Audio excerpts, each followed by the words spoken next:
ఇక డీటెయిల్ చూస్తే నాగార్జున సాగర్ ఉప ఎన్నికల్లో బీజేపీ అభ్యర్థి తరపున విజయశాంతి ఎన్నికల ప్రచారం నిర్వహించారు. తిరుమలగిరి మండలం నెల్లికల్లులో రోడ్ షో జరిగింది. విజయశాంతి మాట్లాడుతూ తెలంగాణ రాగాన్ని దళితుని సీఎం చేస్తానని చెప్పి దొర మోసం చేశారని ఆమె విమర్శించారు. సాగర్ నియోజకవర్గంలో ఇంటింటికి మిషన్ భగీరథ నీళ్లు ఇవ్వకుండానే ఓట్లు అడుగుతున్నారని ఆమె ఆరోపించారు. దొంగ అధికారంలోకి వచ్చాక కబ్జాల తెలంగాణగా మారిందని ఆమె పేర్కొన్నారు. ఉప ఎన్నికలలో కాంగ్రెస్ అభ్యర్థి జానారెడ్డికి ఓటేస్తే మరిగిపోతుందని విజయశాంతి వ్యాఖ్యానించారు.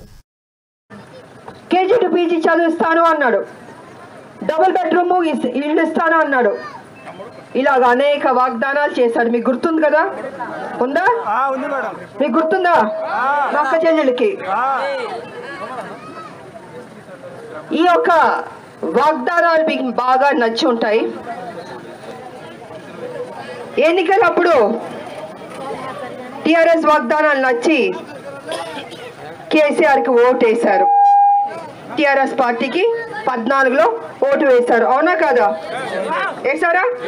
ఏ మొహమాటం లేకుండా ఒప్పుకుంటున్నారు. ఓటు వేసిన తర్వాత ఏది పథకాలు బాగా నచ్చినాయి. డబుల్ బెడ్రూమ్, ఇంటింటికి ఉద్యోగం, ఇంటింటికి నల్ల, ఇలాంటి పథకాలు అన్నీ నచ్చినాయి. అధికారంలోకి వచ్చిన తర్వాత కేసీఆర్ ఏం చేసి ఉండాలి? నేను వాడు మీకు కొన్ని ప్రశ్నలు వేయదలుచుకున్నాను. నేను 14 అధికారంలోకి వచ్చిన తర్వాత కేసీఆర్ ఏం చేసి ఉండాలి? కాదు